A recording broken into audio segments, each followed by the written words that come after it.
We are the doers, the trailblazers, the climate protectors, the front line, the builders, the restorers, the growers, the students, and the teachers, the future leaders.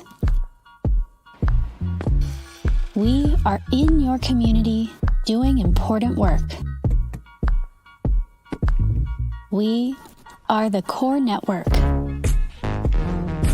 130 plus cores and counting, all across America.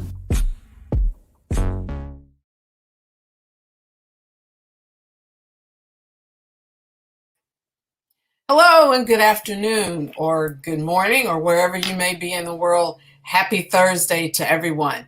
This is our second Project of the Year Lessons Learned Town Hall. Our annual Project of the Year award recognizes innovative, impactful, and important work happening at cores. We hope the Project of the Year provides an inspiration to other cores, and there will be information that all of us can use as examples. A couple of weeks ago on Earth Day, we heard from the CCC about their emergency response efforts in 2020. They talked about the impressive amount of work that they've done to respond to COVID-19 and the record-breaking wildfires in that state of California. Thank you to everyone who joined, and if you missed it, guess what? You can find the recording in the Town Hall playlist on the Core Network's YouTube channel. Today, we'll hear from another 2021 Project of the Year awardee, PowerCorps. PowerCorps started in Philadelphia in 2013 as a national service and workforce development initiative. Since then, they've engaged hundreds of young people in providing hundreds of thousands of service hours to Philadelphia's parks and green infrastructure. Tragically, during this time, the PowerCorps family has lost 12 young people, 10 to gun violence. We'll hear how PowerCorpsPHL responded to these tragedies and building the Memorial Garden, a place to honor Corps members' lives and provide a space for healing. We want to extend our sincere condolences to PowerCorps family and to all those affected by the tragedy.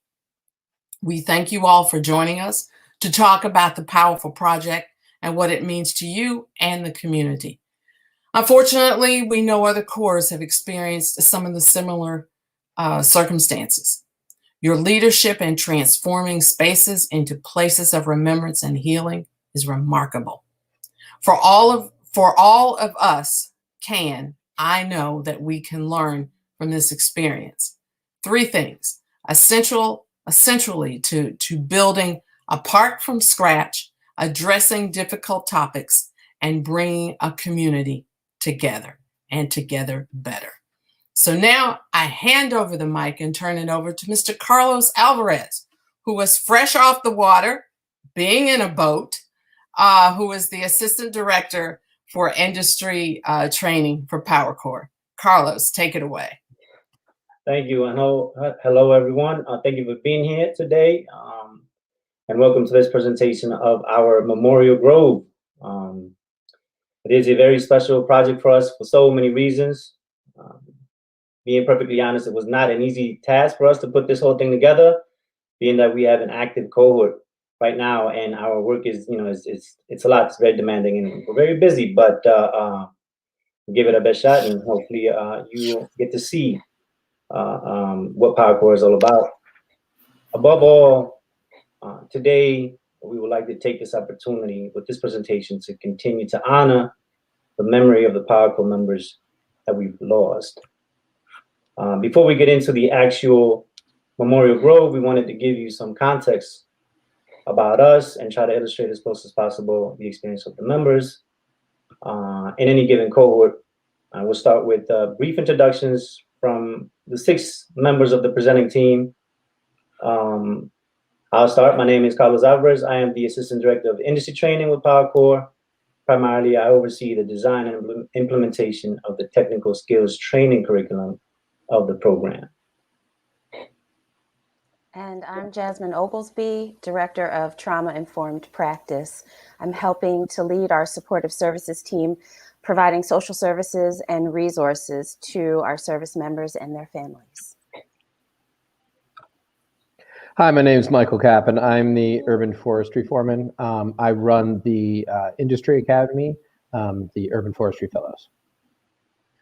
Hello, I'm Dan Brown. I'm one of 2 project coordinators on staff that act as a liaison to our service partners and our staff and crews out in the field and make sure that they have all the tools and supplies they need and that projects get executed according to the design.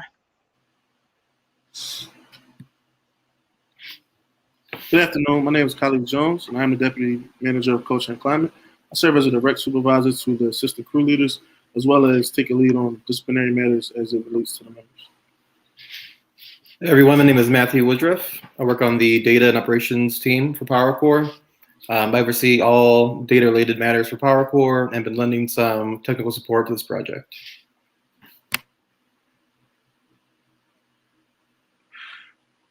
Thanks.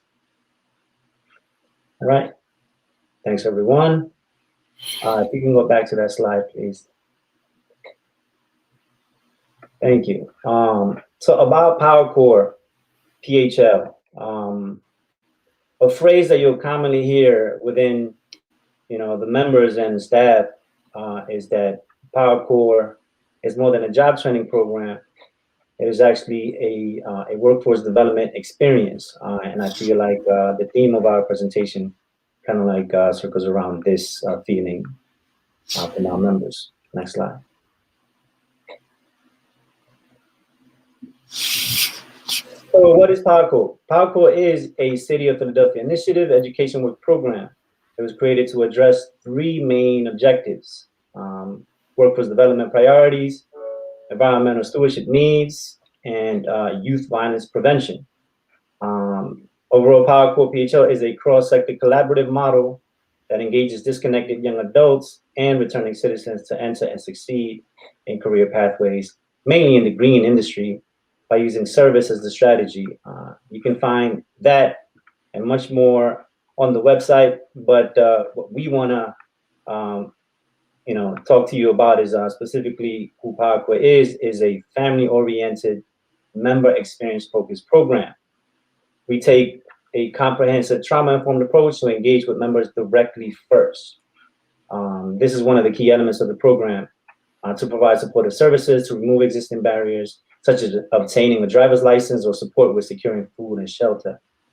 We set systems in place to help members strengthen or develop the necessary skills to be prepared to meet the high expectations that are set for them as they move along the different phases of the program.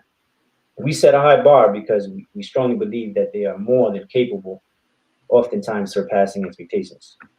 Next slide, please. This is what our demographics look like from cohort 13 through 16. We have an average of 53 members participating in the foundation stage of phase of the program. About 90% of the members identify as Black or African American, and 1 out of 3 members in the program is a woman, which it's something that we're definitely proud of, considering what we do. Next slide, please. So just a quick overview of our model. Recruitment. PowerCorp recruits young people who are unemployed or underemployed through partner organizations, alumni network, and social media. And we also lead information sessions and public workshops. The process is pretty straightforward. Interested applicants complete an online application. They are then invited to an on-site interview. And during that time, they're monitored and kind of vetted to see if they're able to cut it. This kind of work can be very physically demanding. And also for us to see if we have the capacity to support them through the process based on the needs that they have. And also, do we believe that they can make it through the foundations phase if they were to be invited to the program?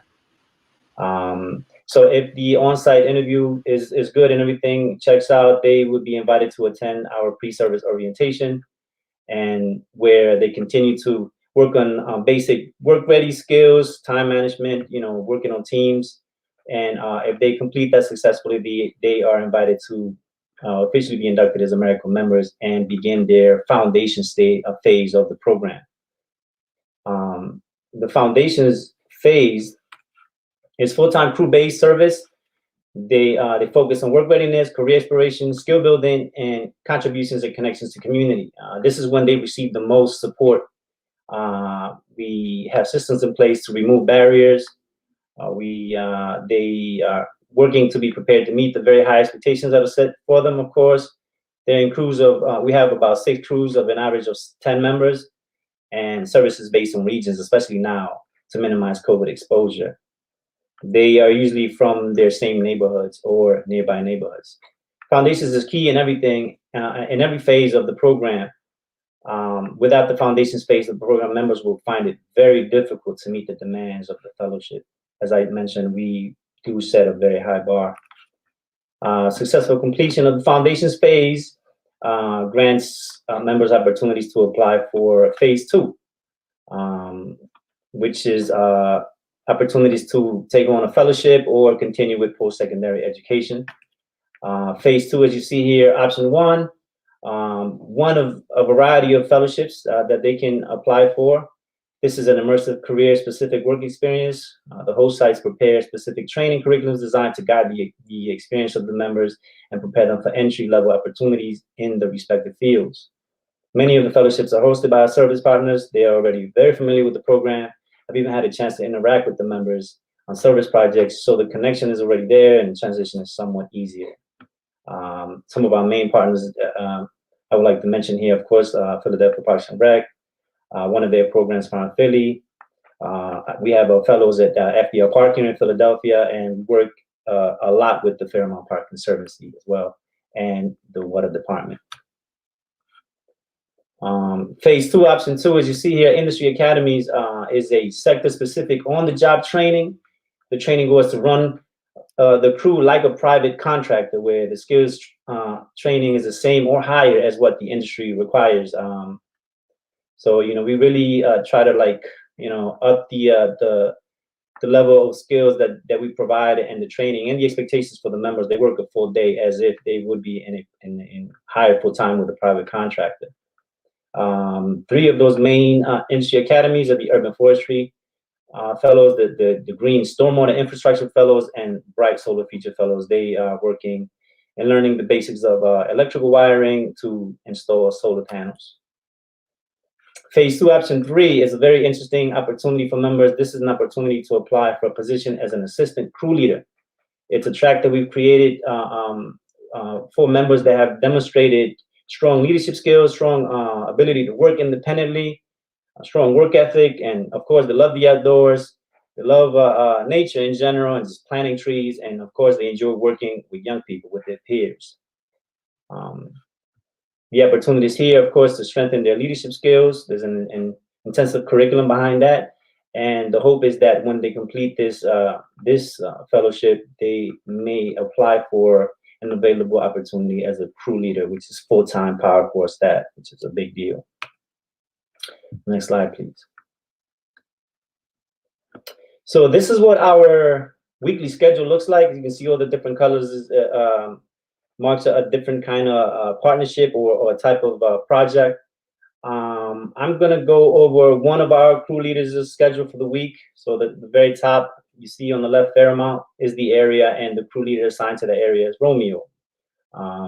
So on Monday, they have a tree planting with Dan from Parks and Rec, and they will be at Chamonix Meadow. Basically, they'll be working on tree planting. They'll be actively receiving training on how to properly plant trees. If they're only planting trees on that day, they'll also be working on watering and mulching, and oftentimes also pruning skills on that day. The hope is that on these days, members kind of move along the process of earning a tree care badge.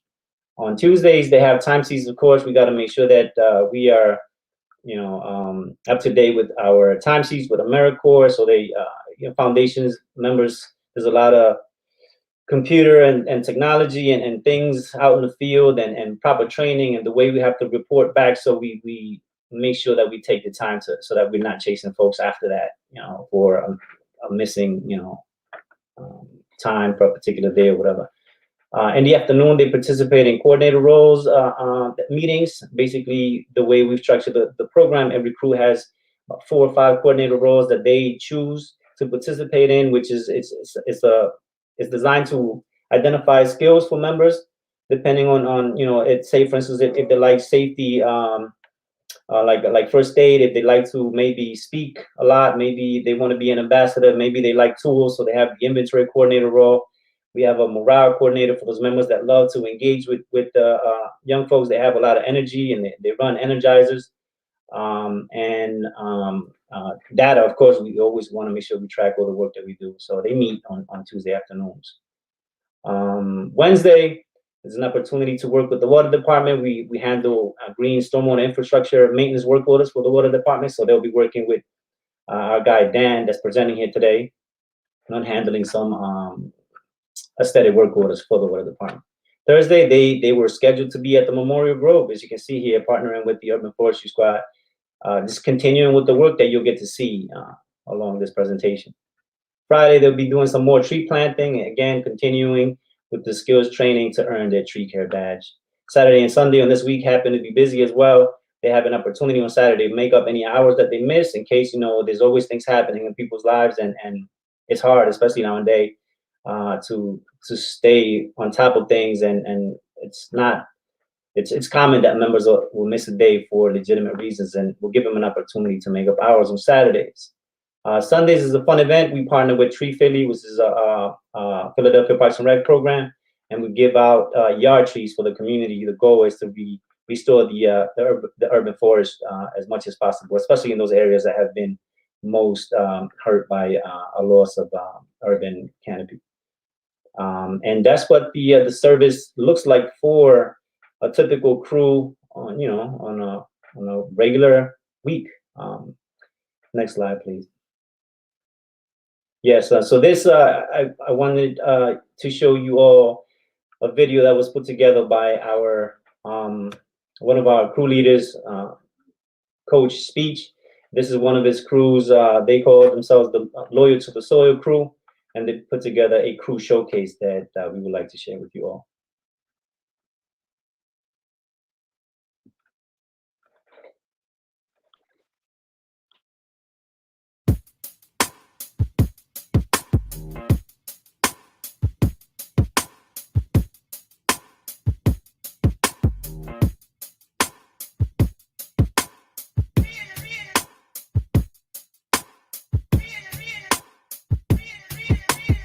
I was on that corner, trying to get my coins up. Coppers run up on us and we turn to Jackie Joyner. White man kill a black man, they never report us. Black man kill a white man, they gon' start a war. Mama, she was tore up, sipping on that absolute. Young, brainwashed, they just wanna rap and hoop. Could've been a lawyer until they came and shackled you. Felons on your record, so them jobs ain't getting back at you. Them kids ain't eat yet, so you can't even sleep yet. That's the only thing we ever saw. We repeat that. They was playing ball, fought them hard, said I'd be back. Broad day, threw his life away, soon as he clapped. Get that boy a license, made his mama relapse. Damn, they don't understand. Coming from the bottom, it's so hard to make a plan. Know them kids beefing, they let it get out of hand. OGs never told us nothing in advance. Shot, killing young, it's like the clan, I said. Told my young, you the man, I said. Cause you don't wanna end up like my man, Hawk man, praying 5 times a day, prostration on his head, screaming inshallah that he'll make it to the feds.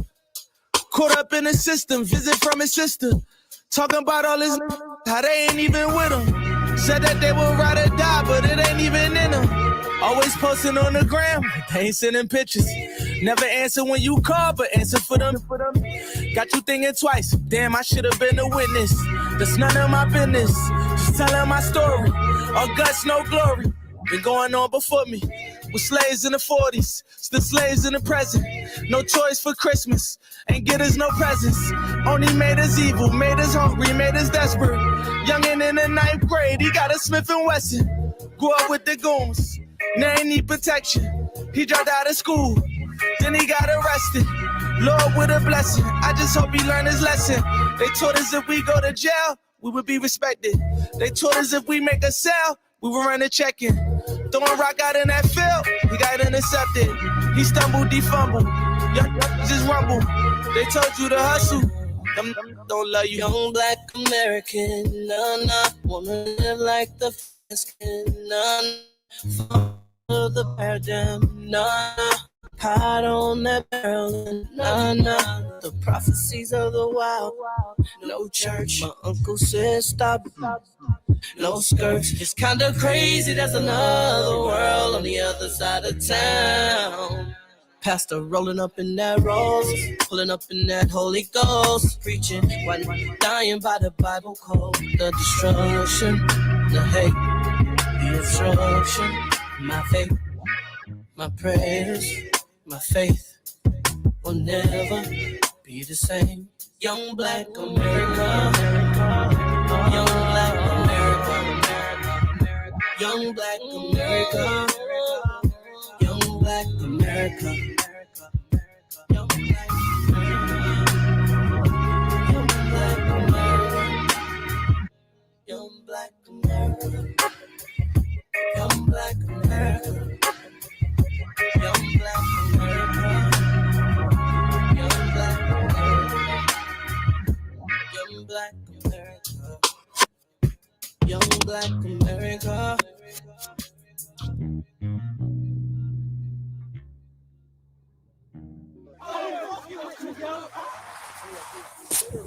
I'm trying to make the video so we can be alright.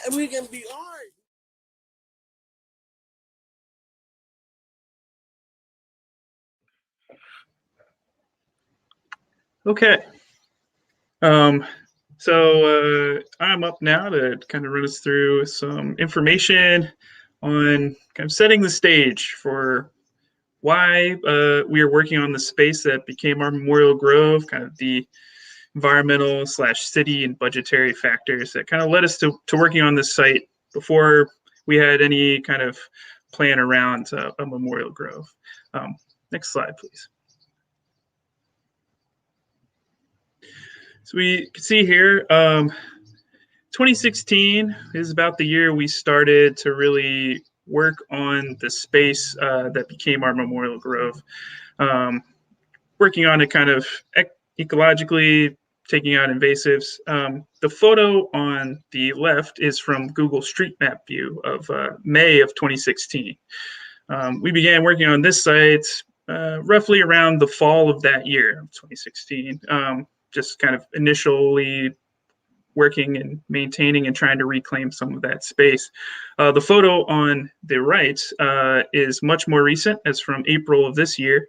So you can kind of see the pretty drastic change that we have been able to impact so far. And there's definitely some more slides later on with some other ones. Next slide, please. Yes, this is another one from a different angle, a different side of the Grove. Again, the Google Street Map view on the left and the more recent one on the right. So budget cuts and underfunding has led to deferred maintenance in Philadelphia's parks, as pictured in these slides, in many other areas. Maintenance is forced to be kind of focused on more of a reactive in emergency issues. So for example, after a large storm, the city's few arborist crews are kind of focused more and hard at work on ensuring the most hazardous fallen trees are cleared away.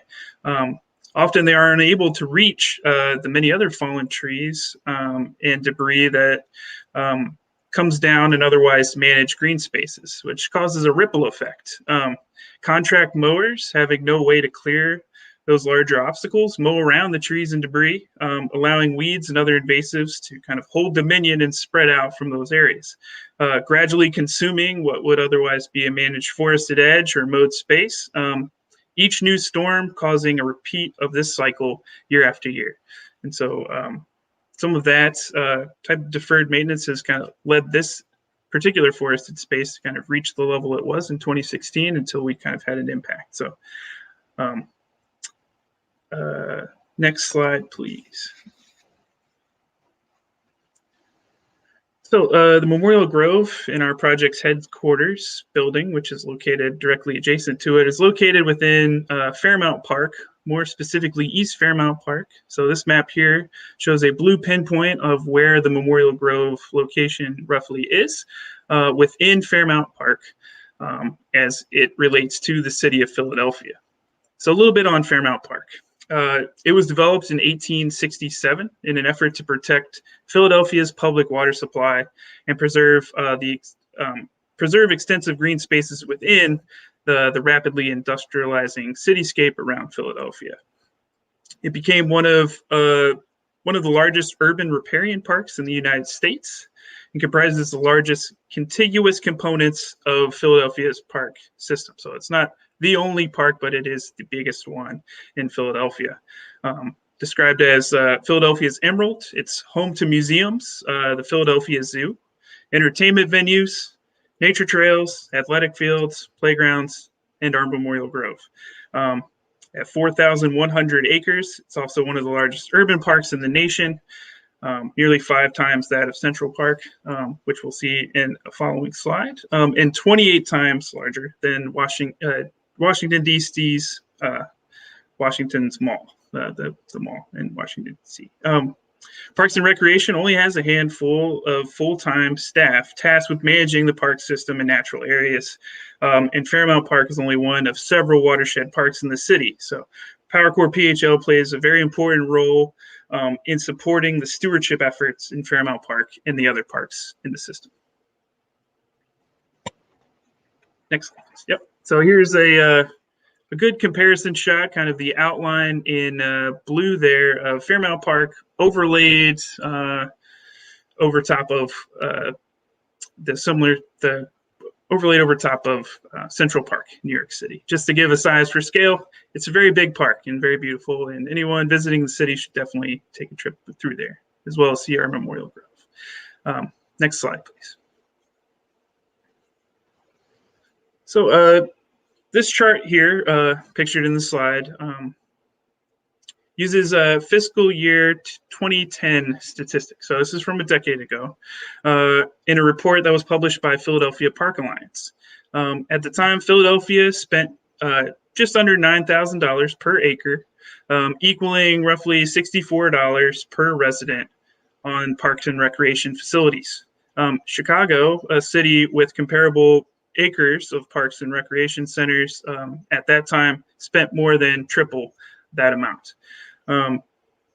Thankfully, Parks and Recreation, that figure has gone up, has more than doubled since in Philadelphia to just under $20,000 per acre and or $137 per resident as of last year, 2020.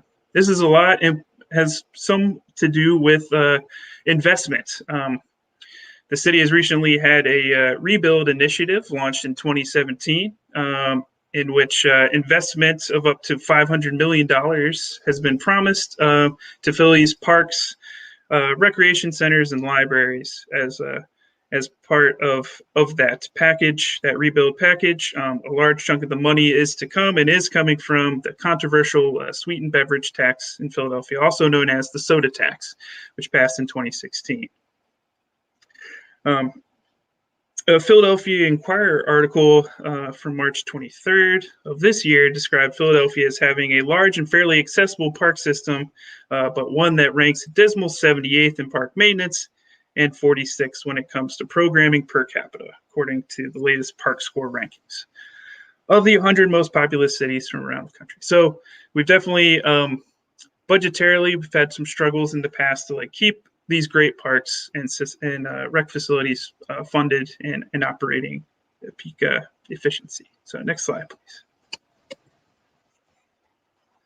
So it might be a little hard to see the color contrast on this one, but it too comes from that same report from 2010. And I think this one is very reflective of just kind of the long-term budget neglect that our park system has had here in Philadelphia when it relates to the city budget. So the city budget line you can see quite clearly all the way back from the 70s, kind of takes off, goes up towards the chart. The park budget line is almost indistinguishable from the bottom line of that x-axis, which is in red. So there really hasn't been up through those 40 years on this graph very much in additional investment. After the 2008 recession, Philadelphia Parks and Recreation departments merged. So they used to be two separate departments, but they merged as a cost-saving measure. Even after that merger, by 2009, when adjusted for inflation, the department budget was less than half of what it was 20 years prior, towards the end of the 1980s. Every year, Park and Recreation has had less staff positions. In 1970, just the Fairmount Park Commission alone, so just the Parks Department at the time, had more employees than the combined department of Parks and Recreation does today. So there's just not funding and not enough hands, full-time staff to really help manage a lot of these spaces. Then recently, due to the continued impacts of COVID-19 on Philadelphia's financial budget, the city's 2020 budget cut Parks and Recreation funding even more by roughly 20% or $12.5 million. There's still efforts going on to restore that funding this year and even get a little bit extra to kind of make up the difference. But again, that fight's ongoing, and hopefully some resolution is passed to restore some of that. Next slide. So that was so we went over kind of Parks and Recs and the city's financials. Then just the city as a whole, with its populace, we are the poorest large city in the United States. We are, as this graph shows, we're also the only large city with a poverty rate over 20%. So this has an impact on communities, causing desperation and other things that kind of unfold from the root of this poverty, which has caused problems for the city. Next slide. So might be a little hard to see, but this map here is a 1937 loan corporation map of the city of Philadelphia. The red line which kind of depicts redlining, as mentioned in the slide there, to identify neighborhoods where investment and lending were discouraged. So those areas in red. There's a green arrow kind of towards the center, which kind of denotes, roughly points out where our Memorial Grove and HQ, our headquarters building is inside Fairmount Park. So very much nestled right next to many of those redline neighborhoods. So these neighborhoods included sections of West Philadelphia, South Philadelphia, North Philadelphia, near the downtown section. These were neighborhoods where few mortgage loans were distributed by financial and lending institutions and where the Black population was significantly higher. Next slide, please. So how that redlining going all the way back to the 30s relates to now is this slide here shows those same kind of overlay of that red line neighborhoods with present day violence in Philadelphia. This was of 2019, overlaying the red dots of homicide locations on top of kind of the density map of where those disadvantaged neighborhoods were. So you can see there's a very clear correlation here. And again, this disinvestment and disadvantaged neighborhoods stems all the way back to, mid 1900s. So it's been a long time. In 2020, last year, 499 people were killed as a result of gun violence in Philadelphia. That's a 40% increase from this slide here from 2019. The acting U.S. attorney, Jennifer Williams, at the time said in a statement, the city is on pace to surpass 600 shooting deaths this year in 2021. That has been described as a horrible milestone, and I definitely agree with that statement. So that's it for me, but I'd like to welcome my colleague, Mr. Khalif Jones, to speak more on on how the need for PowerCorp Memorial Grove came about. Thank you. My name is Khalid Jones, and I'm here to tell you about the power of PowerCorpsPHL.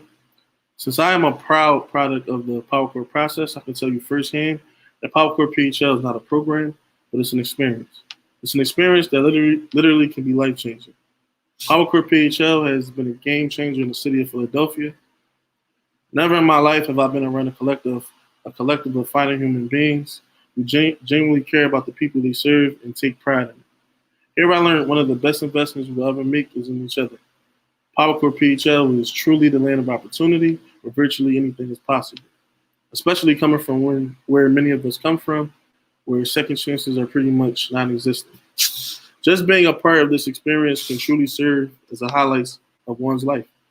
There is a healthy culture here that is unrivaled, that is very inclusive and welcoming. Lifelong friendships are forged here very naturally due to such a rich and infectious culture. We all might have different reasons on why we come to the program specifically, but what all PowerCorpsPHL members share and have in common is that we all came in search of something to believe in. The thing about PowerCorp is that it's a real program with real people dealing with real situations. If you ever make the mistake of disregarding this, I'm sorry, but you will never understand these young people. So you can only imagine what happens when a member loses their life to something as senseless as gun violence and what this does to the PowerCorpsPHL community. The death of these young men, unfortunately, represent the grim reality of Philadelphia. So far beyond in the backdrop of the William Penn statue that sits so high and proud on top of City Hall, unbeknownst to many, south of Washington Avenue, north of Spring Garden Avenue, lies places you wouldn't dare have nightmares about that they exist. And these young men try their best to navigate through this and aspire to be better, even though circumstances were not always in their favor. Our first time dealing with the loss of one of our members, was a vibrant young man by the name of Darius Epps. The legend of Darius will always be a profound one simply because of what he stood for. After successfully completing 2 cohorts and finally obtaining employment within the Philadelphia Water Department, on his last day still in PowerCorpsPHL, he gave one of the most riveting speeches one could witness. He spoke to what PowerCorpsPHL represented, the big picture, the better tomorrow. While it pays off to remain persistent in the pursuit of your dreams and inspire a generation of members to come, simply with the words that will always bear his memory, I'm tired of losing, I want to win. Unfortunately, this will be the last time we will all see him alive and well. Approximately 2 weeks following this, on the same day he received his first paycheck from PWD, he was killed later that evening as a result of gun violence. So much life, so much potential, gone. Often you can come to PowerCorp and get lost in this world of positivity, but on that day, I believe we were all harshly reminded of the world that still exists elsewhere. Following this, we have lost 9 more of our members to gun violence, and unfortunately 2 to health disparities.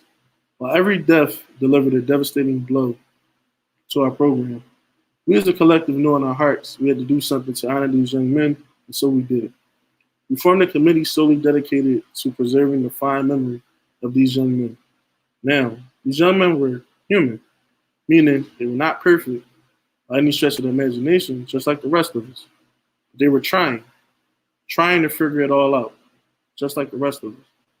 But yet their lives came to premature conclusions.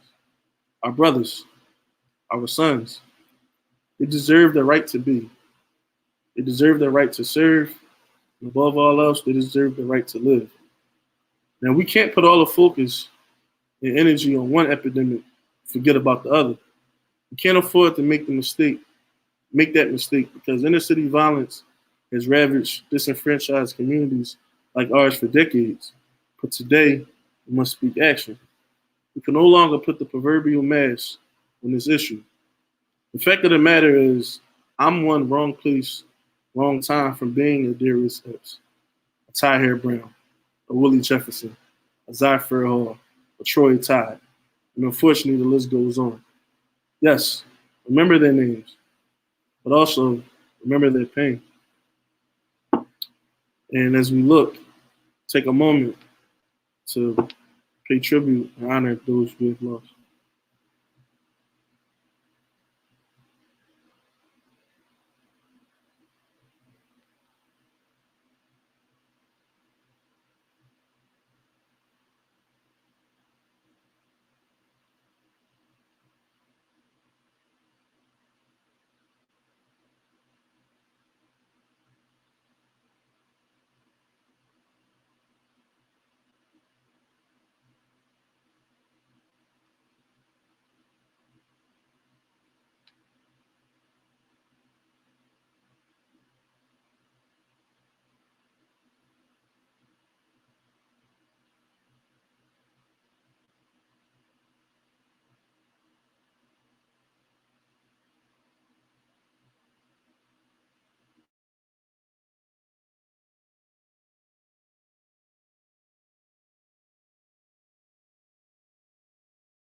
I will send it to Mr. Captain to continue.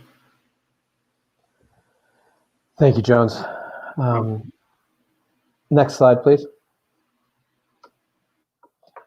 So after the decision was made to turn the space that would become Memorial Grove into the memorial from the reforestation project that it had been before, the honor and burden was put on mainly the urban forestry crew to make the transformation. And there was a timetable because we had decided that we would unveil the space in October. So we had a few months to get the project done. Next slide, please. So in order to get the project done, it involved a lot of dirty work. Hundreds of service hours were put in dragging brush, cutting timber, processing and shipping debris. Dozens of dump runs were made to drop debris at our Philadelphia Organic Recycling Center. We dumped over 35,000 pounds of debris at that recycling center, and that was just in a period of, I think, about 6 months. We chipped over 11,000 pounds of brush, removed 35 full-size trees, and removed hundreds of invasive shrubs. This doesn't even touch the amount of work that was done before the urban forestry crew even took over management of the site. The site itself is about 5.5 acres, so it's a large site to manage for a crew that is myself and 4 fellows. So we had to develop some plans and how we would manage the site and how we would keep the fellows motivated and still get the job done. So we did this by, or I did this by, attempting to balance work at the Memorial Grove and work on other project sites. So even though we had a timeline, I wanted to split up, work so that they didn't get burnt out at the one site. The biggest factor that helped in getting this project done in the amount of time we did was the importance of the site. Once the fellows found out what the Memorial Grove was, what it represented, that was the motivation they needed to push a little bit harder, go a little bit farther, get a little bit more done than maybe we would have if it was just a normal site. We would break the site down into manageable size pieces so that the fellows got work done that we could see in a day or two and didn't spread the work out over the acres so that it felt like it was never ending. Breaking it into smaller size pieces made it feel like we were getting work done and finishing projects, even though it was all in the same space and working towards the same end. I would try and mix up the work we were doing. Some days we'd be felling trees, some days we'd be dragging brush, some days we'd be clearing areas of vine and herbaceous debris. And one of the biggest tools and one of the biggest benefits that we got was giving the fellows an option for leadership training. We partnered with the foundations, and our foundations crew is our first term. So the site is big, so we needed more manpower, and we would bring in foundations crews and work on large sites and clear large areas. And this gave the urban forestry fellows a chance to practice site leadership, site management, and they really stepped up to the task, and it was a really amazing thing to see. So that's it. Next slide, please. So I just wanted to show some before and afters of the work in the past year. This site here is the patio. You can see up on the top, this is a patio that was built around the turn of the century. At least that's what we dated it back to in our research. And when we were first walking the site, this was almost like finding a hidden city. It was buried. You couldn't even see that there was concrete there. You couldn't even see that there was some beautiful stonework that had been put in there. And in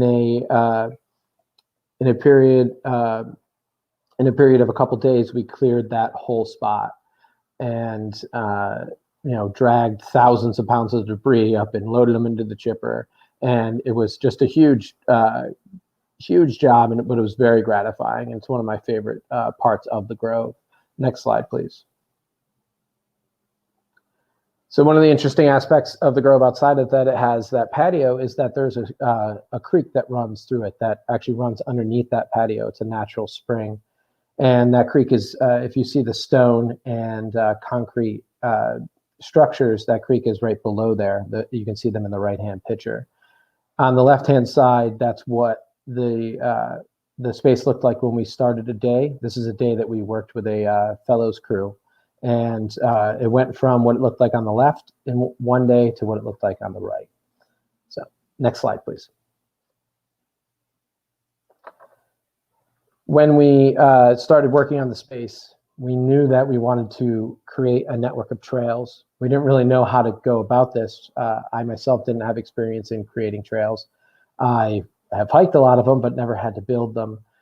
So we consulted one of our biggest partners, the Fairmount Park Conservancy, and they came out, they helped us lay out the first network of trails. They helped us, they taught us best practices about how we could lay them out to reduce erosion and trail creep. And one of the challenges when we decided to lay out these trails was that this site had been planted and was a reforestation project before we decided to turn it into the Grove.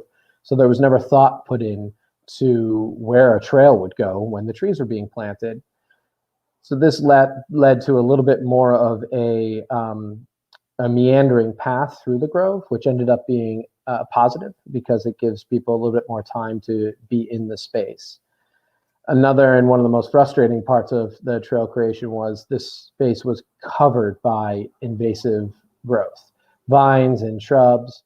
So after we had cleared all the trails, we had to spend days with pickmatics and axes clearing out stumps of vines and shrubs, because in the beginning, I don't think you could walk about more than 5 feet without looking at your feet because you would trip. I can say now you can walk from the top to the bottom without even looking down and you're not going to fall. So I'm pretty proud of that. The plan for the trail was to focus on a few areas: the patio, which I had shown you before, the creek, and then the site of our future amphitheater. So in the next slide, you'll see a video walkthrough of the trails that I took a couple weeks ago. So next slide, please. If you could just, there we go. The video's a little choppy, I apologize for that, but you can see we're starting at the top of the Grove here and just walking down. The trails are still young, so we have to weed whack them. They haven't compacted enough to keep down the herbaceous growth. If you look off to the left there, that's a trail that accesses the amphitheater. And then this trail here is going to take you down to the patio space. And coming up here on the right is another trail that we cut that will take you back up to the top of the Memorial Grove.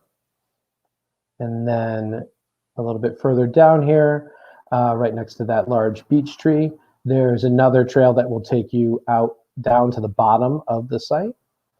And then this trail spins around here and goes right across the top of the patio area, and then proceeds to follow the stream. We knew we wanted the trails to be close to the stream because it's one of the nicest features. It really lets you feel like you are in nature, even though you're right by the road and you're in the middle of the city. Hearing the creek run allows you to kind of detach from that stuff and gives the site a little bit more of an escape feel. And this trail will end in the base of our future amphitheater. So next slide, please.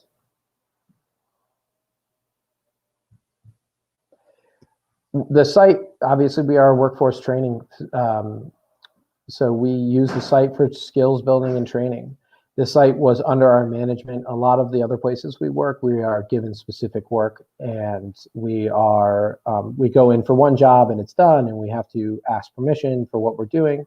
But because this site was just for us, we were able to, we have a little bit more carte blanche, so it was a lot easier to fit in training opportunities. Some of the big training opportunities that we've had here are obviously tree felling. There was no shortage of trees that need to be felled, and there still are more invasive trees that need to be felled.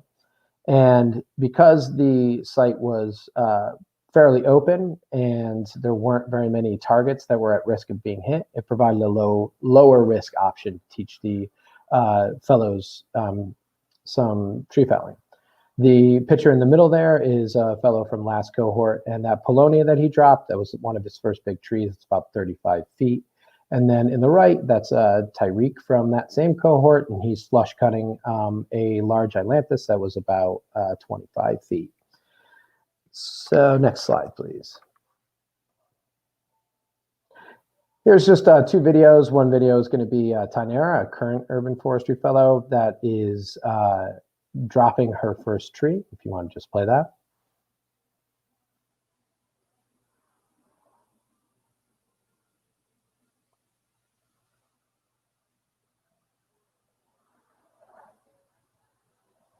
So not a large tree, but she still did a pretty good job.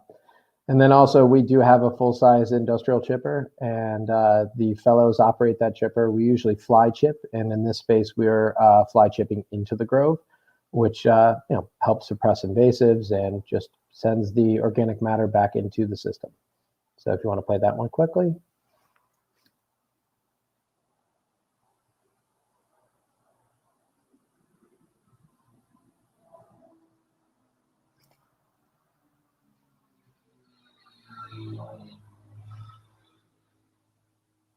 All right, next slide, please.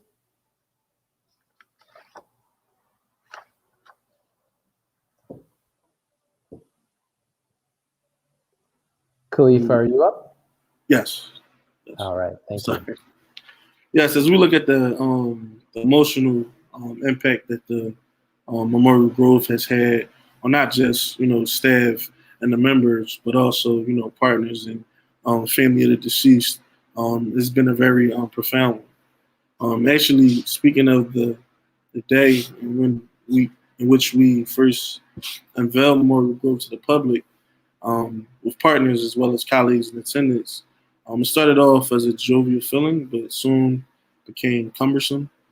When I began to speak on behalf of the space, I couldn't help but think of the members we lost and how at least, you had at least one moment, with every one of them, especially laughter. Laughter has a tendency to create memorable moments. But more importantly, what I wanted to message to everyone that day was the gravity of these deaths and how as a city we must improve how we respond to this and use our responsibility to do better as a community. And speaking as a new father, knowing that raising black young men, you're afraid for him the day he is born, for the world you have to eventually introduce him to. And unfortunately, the world will not see him as you do, not care for him as you do, not love him as you do. And I wonder about every parent who lost their son that may have had the same fear and trepidation that I had. We will miss these young men for not only being special to PowerCorp, but they were special in their own respective communities And I'm grateful that they shared their time with us and made an impact on all of us while they were here. And we will continue to honor them as long as we are able to. They are appreciated. Next slide.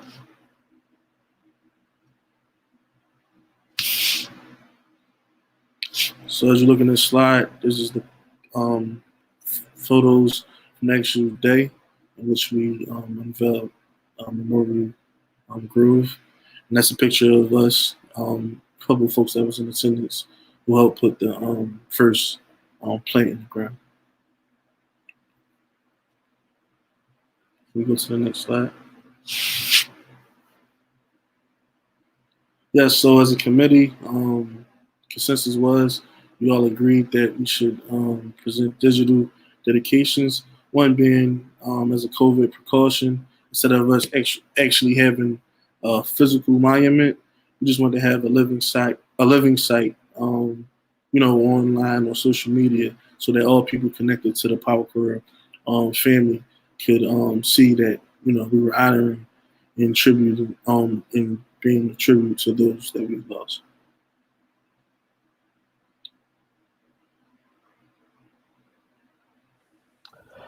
So yeah, we wanted to talk a little bit about some future growth plans and maintenance of the Grove. Next slide, please. One of the first big areas that we wanted to focus on when we were clearing the space was the future site of the amphitheater. We took inspiration for this site from another local environmental center, which you can see on the right-hand side.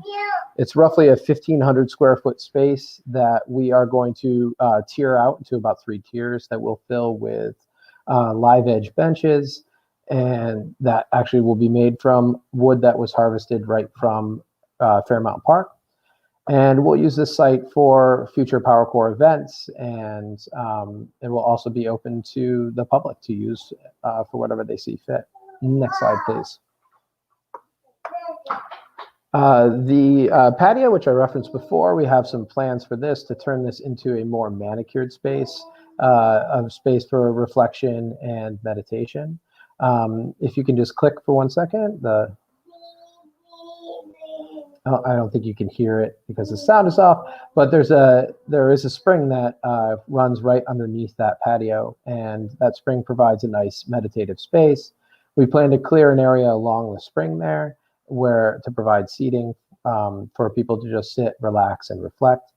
We're also going to do some more manicured plantings along the edge of the stonework there to try and reflect the history of the site. It was originally at one point in time planted as a more landscape site. Next slide, please. So lastly, we have incorporated this site into the fellowship curriculum. We've never had a site that has been ours to maintain. So now having the Memorial Grove, it's allowed us to incorporate aspects of site management and maintenance that we haven't been able to in the one-off or less frequent sites that we've had to take care of. So this gives us opportunities for more skills training, and it's going to be an interesting part of the urban forestry curriculum for years to come. Next slide, please.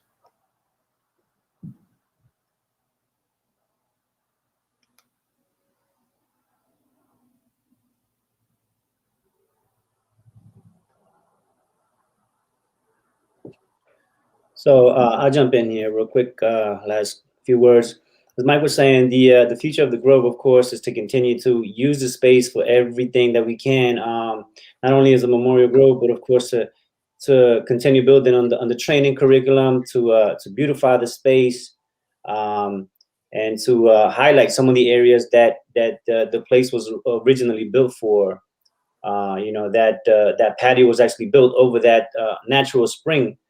And based on the structure and everything, you can tell that space was the main purpose was to have a space where you can retreat and just breathe some fresh air and have a space where you can think and reflect. And then we'll continue, of course, to restore the banks of that stream and follow it all the way down. By the way, this does connect to the Schuylkill River. So there's much more work to be done in the space. But above all, as always, just continue to have a place for the memory of the members we've lost.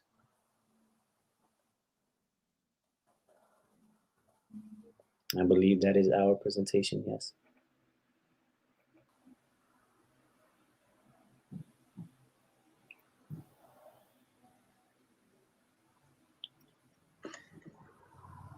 Thank you guys so much for your time today. I just want to go ahead and take us to our closing. Before we get there, though, I just want to say thank you to everybody who presented today. We really appreciate you all's time and everything that you all brought to us today, especially in our Lessons Learned series. Thank you, everybody, to our audience as well. And I just want to remind everybody to go ahead and like our video, subscribe to our channel to get our notifications for our future town hall events that will be upcoming. And like I mentioned before, our upcoming town hall events will be taking place in June. Our next town hall will be highlighting emerging BIPOC leaders in the fields of conservation and the environment. We haven't set the date yet, but please subscribe to our channel and join our mailing list so we can send you regular updates with notifications of when our next town hall will be.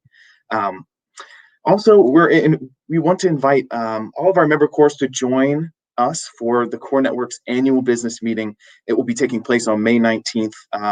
And this is a great place for everyone to learn about all of the work that TCN has been undertaking over the past year and everything that TCN has been doing to support the broader core community. So please click the link that's in the chat if you'd like to learn some more. And there'll be some more descriptions there. Thank you all for tuning in today, and goodbye.